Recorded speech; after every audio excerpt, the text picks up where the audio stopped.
많은 사람들을 위해 더 좋은 뉴스를 전달하겠습니다. 지식교양 전문 채널 시선뉴스입니다. 안녕하세요. 레슨업 자동차에 보는 것 지입차편 박진아입니다. 이하나 씨와 함께 하겠습니다. 안녕하세요. 안녕하세요. 네. 이번 시간도 함께 할 얘기가 있죠. 네. 네, 주제가 그거예요. 초보자들이 자주 하는 실수입니다. 네. 첫 번째 어떤 실수가 있죠?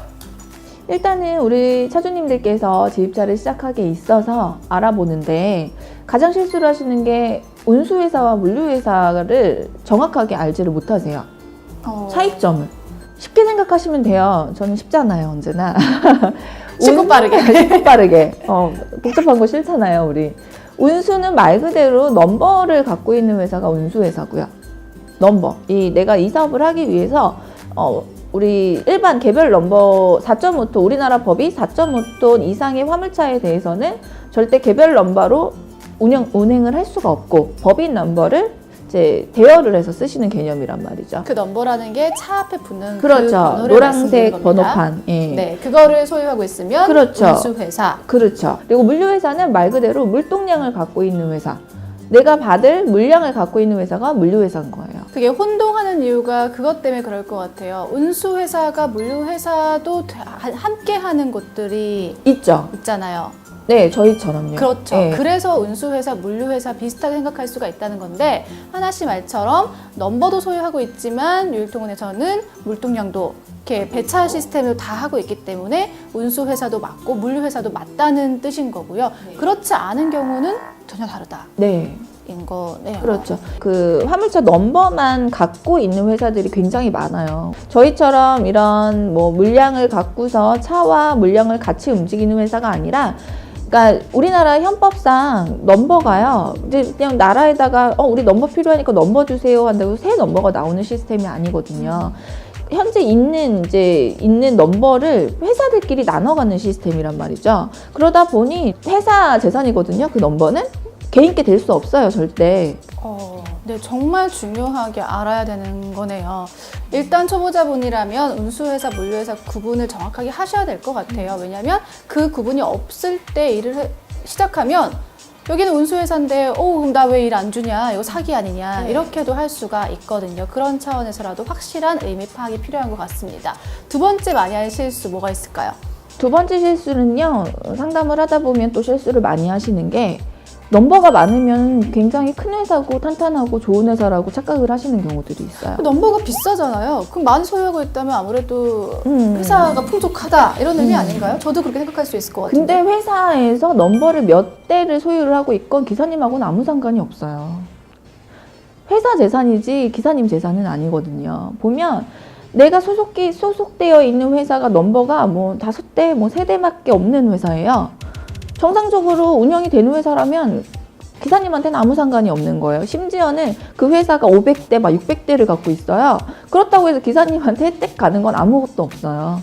그러니까 회사를 선택함에 있어서 아까도 말했잖아요. 우리가 하는 일은 넘버를 갖고 뭐 어떻게 하는 게 아니잖아요. 넘버는 기본적으로 장착만 돼 있으면 내가 일을 할 수 있게끔 도와주는 역할이 있는 거거든요. 기본적인 옵션인 거예요.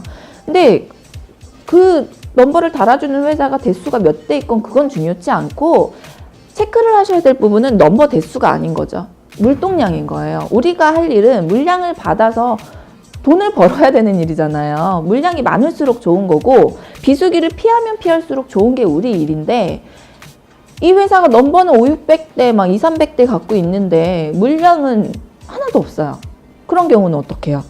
그쵸? 네. 체크를 하셔야 되는 건 넘버 대수가 아니라 그 회사가 갖고 있는 물량에 대해서 체크를 하셔야 된다는 거예요. 왜냐면 우리가 하는 일은 운수업이 아니라 물류업이에요. 지입차는. 그쵸? 맞네요. 그 개념 차이도 정말 정확하게 아셔야 될 것 같아요.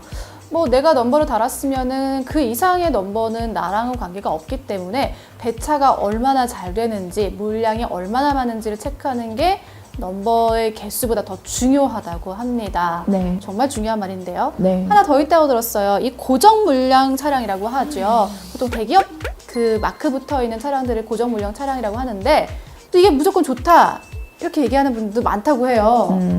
그러니까 이게 초보자분들이, 그러니까 일을 하셨던 분들은 알아요. 나는 무조건 비수기를 피해야지만 내가 살 수 있다라는 거를 기본 팩트로 갖고 일을 시작을 하시는데, 처음 하시는 분들은 불안하잖아요. 그러다 보니 어디 의지를 막 하고 싶어 하세요. 그러다 보면 브랜드가 크면 클수록 좋아하시고, 그리고 고정 물량이면 직장 생활하는 개념이랑 비슷하기 때문에 안정적일 거라고 착각을 하시는 경우들이 있어요.